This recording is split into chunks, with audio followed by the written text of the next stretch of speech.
Orange versus Swidz is our next matchup. This is our first deviation of matchup for the day, although not too much of a deviation here. We got two rogues that are battling it out here. Swidz had a pretty massive turnaround of his season overall since he just swapped over to rogue. Yeah. He was like, you know what? I've played warrior all throughout last year. I'm known as a warrior specialist. I'm great at the deck. It's not working here. I'm too targetable. The deck's too predictable. If I do that, people are going to expect it. So he's just brought rogue every single time since, and has found quite a wacky addition to this one. Former champ sitting at the 5 slot. Yeah, I did wonder, and it's, I didn't really bring it up because it's not my place to kind of give anyone reads or information in the tournament, but I wondered whether the success of Control Warrior might have just seen Swidz get back on that Control Warrior train, because it was Bomb Warrior that he was bringing previously as well, of course, and he is known primarily as a Fatigue Warrior / Control Warrior player, so wondered whether we might see him bringing that over into the Europe region, but he has stuck to this very successful rogue that he's been playing up until this point, and yeah, there is a former champ just trucking away in there for Swidz. 2 sap to eviscerate as well. He's playing a much more aggressive version that features the Myris Unstable Element, a tool that most players have moved away from. In Orange here, we're seeing a pretty much standard run back from what he had last week with the Coppertail Imposters, the War Gears in the side deck, and just pretty much the stuff that's in the main. However, the no eviscerate call for this week. Very true. Yeah, he has moved away from it, but again, I never thought I would hear myself say the words, thank the heavens for a rogue mirror, but it's just good to have another matchup to talk about here after we're seeing rogue versus mage, so on, and it's going to be a primary battle, I imagine, between these two decks, as a rogue mirror tech is not really something that we're seeing any players go with in the recent weeks in Grandmasters. It does seem to be quite clearly mage and warrior that they move towards with their 2 available side decks. Those are the matchups I think you expect to face off, and I think if you also ask my opinion on it, everyone thinks they're the best at rogue, so why would they bring a side deck for the mirror match? That is a very true story. I'm curious what the other players think of their rogue play stacked up against other Grandmasters players, though. I mean, you heard Boar pay a lot of heed to the field that's playing in Grandmasters. He said you make 1 or 2 mistakes against a field like this, you're not going to win those games. Yeah. That's largely been true. We have seen players capitalize on mistakes quite heavily. Capitalizing on anything, really. You have to take advantage of a situation as soon as it's presented. You don't have long to do it. There's just a former champ in his deck. Both of these hands are just, aside from the snip snap and the Edwin, these hands look miserable on the open.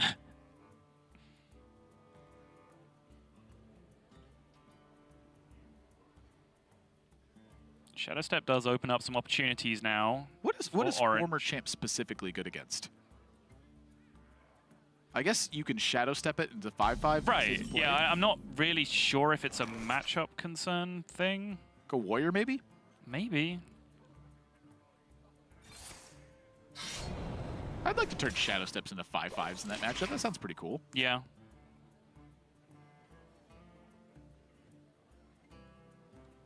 Wow, that Blink Fox has drastically changed the hand for Orange. Oh, that's right. It's not Pilfer.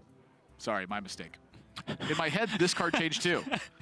In my head, the Blink Fox also changed. Right. I wonder. Oh my, no, that's a horrible draw. Henge Clan Burglar specifically. Noted, me. So Novice Step is an option here for Orange, which gives him, maximizes card draw on what is a reasonably dead hand, and in the meantime makes the best out of the 1 good resource he has, which is the Edwin Van Cleave. Gives him the ability to play that as a 6/6 next turn. Problem being, he's unlikely to find something to coin to spend 1 extra mana on, so the alternate route is just to play a 4/4 Edwin this turn, which, yeah, makes a ton of sense too. Comes down a turn before Waggle Pit can come into play, threatens some damage, plays a smooth curve out now alongside the Blink Fox. You also get You also get the Shadow Step for the Edwin to effectively, quote, heal it up, and then, potentially make it bigger. And I think that's going to often be something that Swidz ends up running into here, where, Snip Snap looks like a pretty clean turn. Yeah, and if a 3/3 comes down for Swidz here, then all the better for Orange, right? Yeah, I'm actually curious. Like, I don't think Swidz can ever justify taking the damage and poking the Edwin if he plays a 3/3. Ooh. Like, that's always super scary, because then your opponent, if they blow up your thing and then just attack you for 4, Edwin dealt you 12, and you're back in the same spot you were just in. Yeah. So many options. Yeah, that would be a pretty serious call out to Shadow Step in particular. Don't think we'll be seeing Swidz go that deep here. Although he is in the tank about something. Well, it's just not a very good-looking position to be in. No. Choose soon. 3 times now, that Snip Snap was a pixel away from being on the board and then came back to the hand. On the 4th occasion, it does get in play.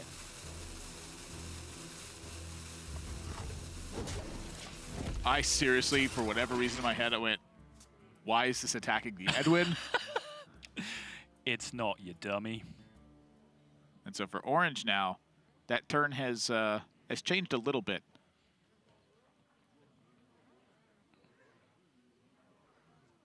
I'm not sure he's interested in attacking minions anymore.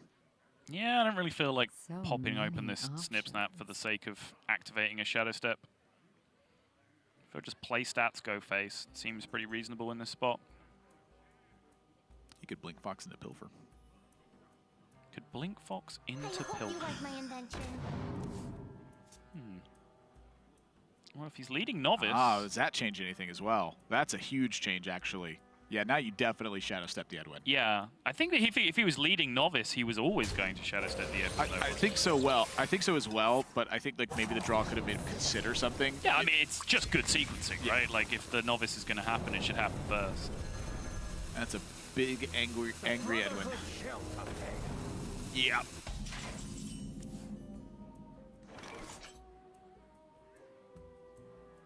Jeez, that backstab made such a huge difference. Oh, Take the backstab out of the equation. There is an extra 1-1 in play, and that Edwin is a 6-6, which means it is dead this turn if Swidz wants it to be. As it stands, no answer. That thing just connects. So now for Orange, the Vendettas become, I think, quite curious, where I feel pretty interested, in, after I see that play, to just Vendetta the 3-3 and attack face.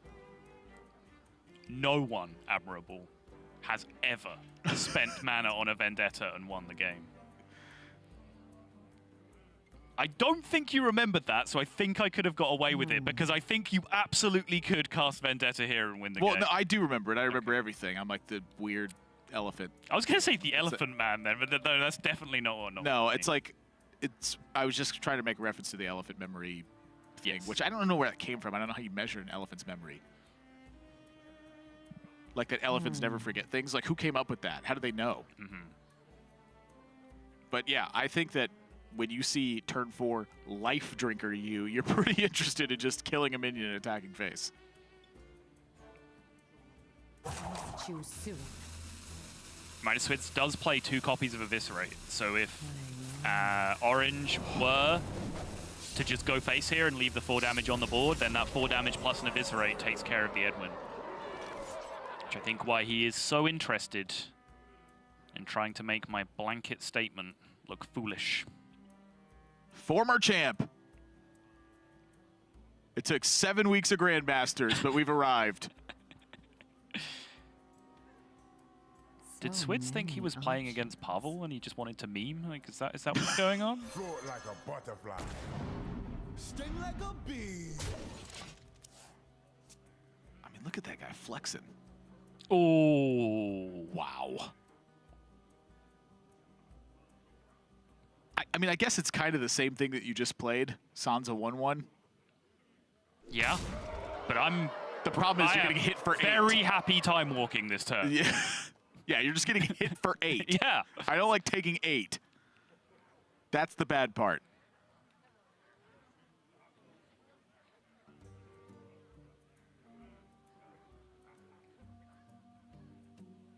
So many options. Or just thinking about everything, too. I think that was likely a glance to the opponent's deck lists Yep. in that situation. If you SI the former champ, your opponent has a mech in play for a potential Zilliax. If you SI the mech, the Zilliax is by itself as a 3-2, but then you no longer have an answer to Zilliax if it's by itself. You play the Blink Fox, SI does not answer the Zilliax by itself. It's a little weird bit of complication that's here. And And so my conclusion is, you don't play the if you don't play the SI7 agent. Who cares about piddly little 1/1s?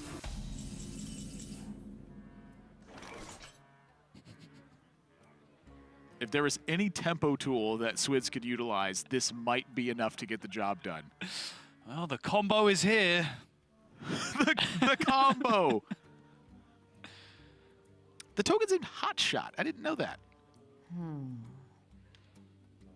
Backstab SI, Shadow Step the SI? Is that where we are? I mean, if you could find another way to live, I'd really like to hear it. Is that where we live now? I think it is, right? Well, backstab the 3/3 life drinker, Shadow Step the life drinker. Many options. There's many ways to live. I'm just very interested in there not being an 8/8 on my opponent's board anymore. Choose suit. Whoa. Float like a butterfly. Sting like a bee. This I was not expecting. This guy's tough. So let's look at the counter race potential. Opponent at 22, you have threatened 10. 12 would be... Doesn't feel like a race you're winning. No, it does not. I think the intention here is to kill this, draw a sap, and then live with the life drinker. I think that's the call here. Sure. Okay. Which I actually think is pretty smart. Like, I think if you try to kill this Edwin this turn, you're just going to lose tempo. Like, more minions will kill you every single time. If your That's opponent has more reasonable. minions here and no burst, that's a winnable situation. So you're weighing the percentages of, like, how often does my opponent have a pretty aggressive turn if I just pass initiative back to him versus how likely am I to draw what I need to get myself out of this situation on the top. I think so, yeah. There's always justifications both ways. Orange in this situation, too, when he sees this kind of play happen, he might think to himself, wait a minute, I just saw Shadow Step, I just saw SI, and I just saw Backstab. He could have killed the Edwin. What exactly is his hand? Like, is he ever digging deep and finding an exact hand range that might kill him? Like, Leroy, prep, eviscerate, eviscerate.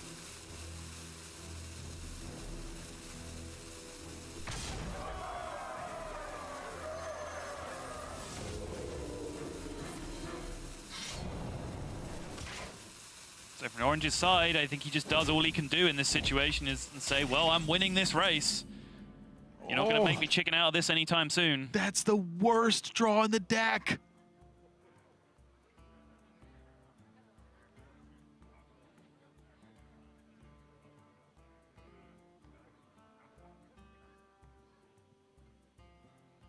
Well, the Edwin's dead. We did it. So is Swidz. Yeah, what cost? Everything.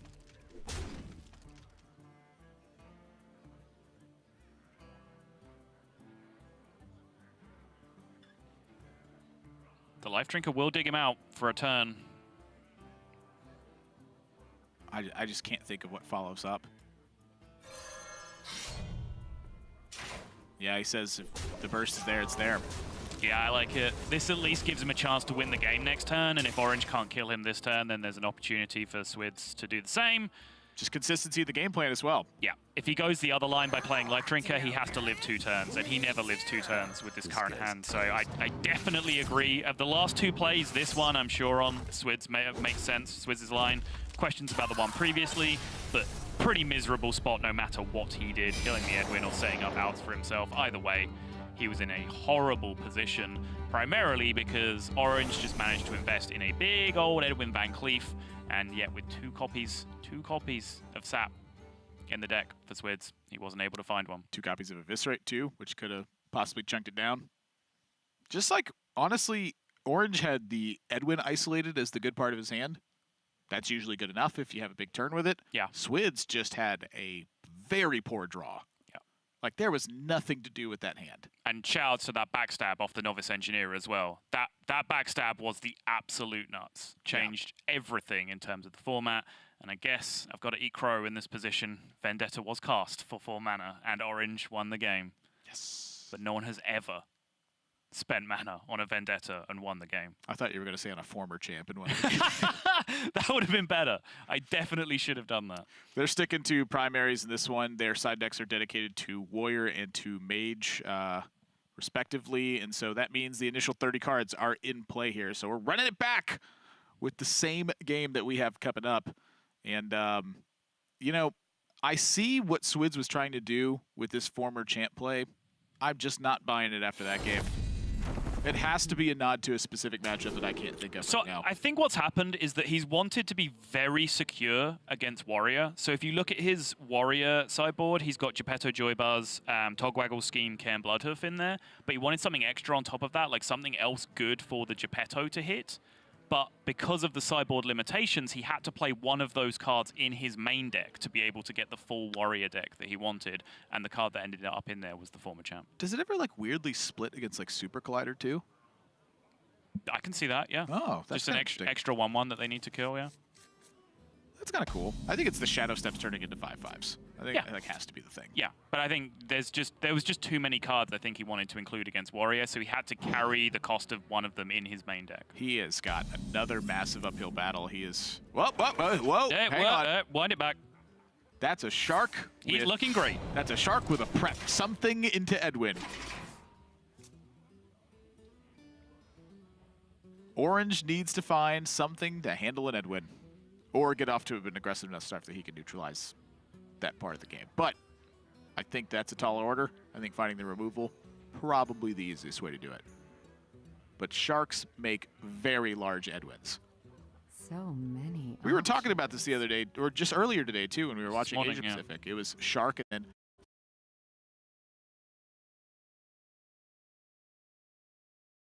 Cards and it's a 10-10. Like, when you play 7 or 8 cards and your Edwin is like a freaking 40-40 or whatever it is, and you take the screenshot and post it on Twitter, like, I don't care about that. Like, your Edwin was massive and game-winning without the shark in that situation. It's when you've just played a couple of cards and suddenly it's a 10-10. Like, that seems absurd to me. well, the price for the Edwin is a dead turn 1 through 3. Yeah, Orange choosing not to coin So Miscreant there, many even just, you know, options. paying heed to his curve, paying heed to giving his opponent leverage options when they don't have the coin available to them. And Swidz says, you know what? Oh. 6-6 right now. You know, I respect that. I think when you draw the Life Drinker from the shark, you also have extra plans in mind to where to see this damage. You have a sap in your hand, so a minion contesting this isn't going to work. Right. I think if Orange had coined the Miscreant there, I wouldn't have even really listened to counter-arguments, right? Like, I'd just have got the Edwin in play. But I think since your opponent's passing, maybe you had the time to chill out, but it's hard to fold just 6-6 in play. It seems like a reasonable thing to do.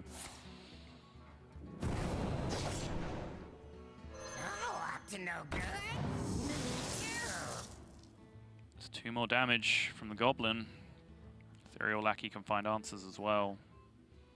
It's going to take some time, though. I mean, that one's going to get some work done. I think the Ziliax in Orange's hand is one of the more important tools there. Oh, my. Yeah.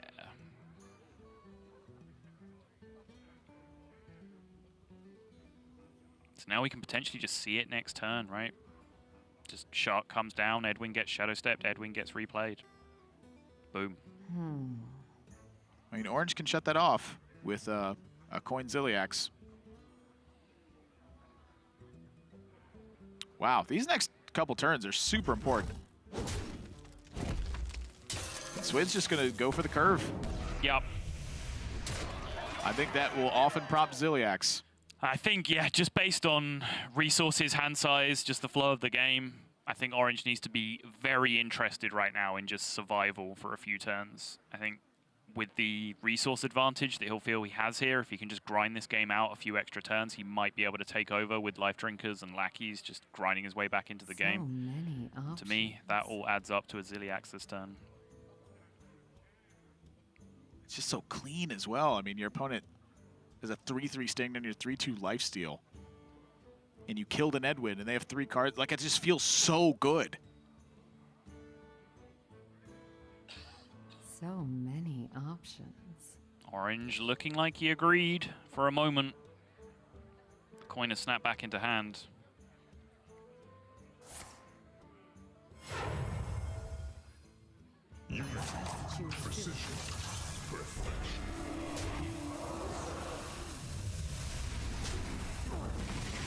And that shreds the game plan. Ziliak's drawn, though, so some pushback is still there. And now Orange is actually under threat. He doesn't have a way to kill this Life Drinker, and it's hammering away. Yep. Does have a Life Drinker of his own just to stabilize that little bit, and he can crucially take care of the Ziliaks. Vendetta. Oh, Massive draw. that's a full clear this turn. Risotto! And a full tempo swing. Risotto indeed. Shout out to that guy in chat from last week who I said next time a big draw happened, I would yell risotto. I remembered. Even the claw pickup is good utility here. Just cheap and damage. This is looking pretty clean for Orange from this position. Swidz gonna need some gas to go along with that Spirit of the Shark sooner rather than later. That's not gas. That is the exact opposite of gas. Well, I guess that's the fuel. You just don't have like anything to power with the fuel right now. Yeah, you have the gas, you just don't have the car to put it in. That's the problem. Yeah, okay, sure. Preemptive Shark. Hope to draw something good. I mean, it's worth pointing out that these two preps are in Swid's deck, and they are not in a lot of other players in this tournament, and he has been drawing them, and they have been bad draws. And perhaps this is why we've seen players more and more go away from this kind of prep Myra's kind of build of the deck. Swidz has stuck with it. It's definitely been an improval in his fortunes since his early days of Bomb Warrior. But right now... I mean, he started out 0-4 with Warrior. Yep. And since he's begun playing Rogue, he's been 5-3 since. Yep. This is about to notch it to 5-4 without a massive pickup. Oh. Wow, these are good options. I think I'm going to opt towards Blizzard because that's a very unusual effect for Rogue that is still quite good in the matchup right now. I struggle to imagine this game getting into a state where I'd want to Blizzard.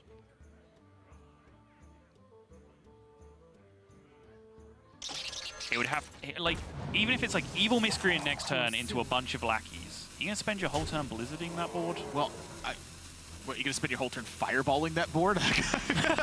No, I'm gonna use Fireball to end the game, so no further nonsense happens.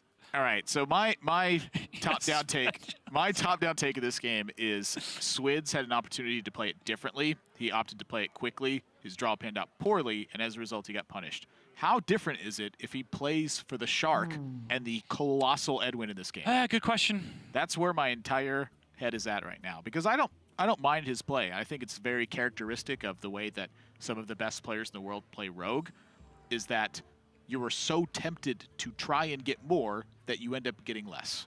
Yeah. His Edwin certainly wouldn't have been taken care of by damage. That's the first question answered. The problem is that he would concede tempo to Orange.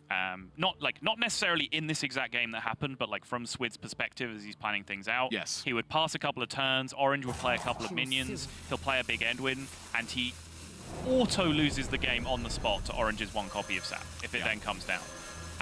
So that potentially be some of his thinking. Even without the Sap, he might be facing down too much damage if he passes turn 3 and turn 4. Essentially passes turn 4 by playing Spirit of the Shark. Yeah, we're looking for Myra's and Myra's only, I believe. Yeah, I think that's where he's at. Just tries to buy some time as best he can. Yeah. Look for a Myra's draw to dig him out of this. Perhaps Evil Miscreant, from his perspective, is an outsider. Yeah, because I don't think sapping the Henge Clan Burglar makes any difference here. I think that you've put a Henge Clan Burglar in your opponent's hand, and now they have 20-some-odd mana worth of cards in hand, and they have 7 mana for their turn. Yes. So I think that he has bought the time properly, and he's played to the out of the deck, given the pan out here. And that's kind of a lot, I think, speaking to the Edwin play as a 6/6 in particular, is that Rogue players play to what are powerful draws in the deck. That Edwin play played to lots of powerful draws, and he saw the opposite. And this is why, from Orange's side, just to round out the debate about the Fireball, why I like the Fireball there is I don't really want to spend time reacting to my opponent's board states. I want to end the game so that nonsense can't happen, like prep Myra's into some complete steal of the game from Swidz out of nowhere. And in your opinion, the delay of the situation is not as effective as the immediacy of possibility. Of just, game-ending damage from hand. Fair enough. We've come to an agreement. Woohoo! This guy's tough. First time in history. It only took us like 3 years of knowing each other. We finally agree on something, and it's that Swidz is dead. Technically alive, The best type alive. but not Is he? alive. Well, He's from not his even perspective, technically. he is. Okay, yeah, sure.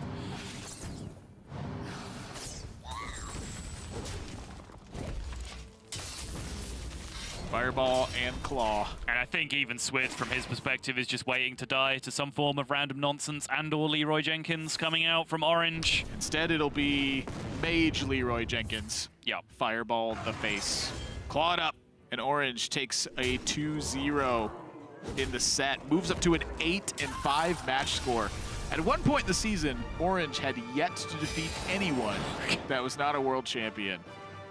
And it looked like that storyline was just going to continue. I don't know what it was, but it looked like it was going to keep going. But I think that Orange very much, like I mentioned with Colento, with the Colento matches, where he somewhat, to me, quietly crept into a top echelon of standing via his record. It's just, I look up and I'm like, oh, Orange has won a lot of matches. And I think it's because he's just so humble in his approach. He will speak very confidently about things, but he knows at the base of it that it's his work that really gets him to that position. And I think that that's something that really shows through when he talks about the game, is that he still has lots of questions for himself that he wants to answer. Yeah, it's honestly my favorite type of player to like talk about the game with. I don't necessarily want to talk to a player that thinks they have all the answers and will just dictate to you. I want to talk to another smart player who will ask, we'll get questions back and forth because we're both unsure of how something pans out, and then between us we'll work it out together.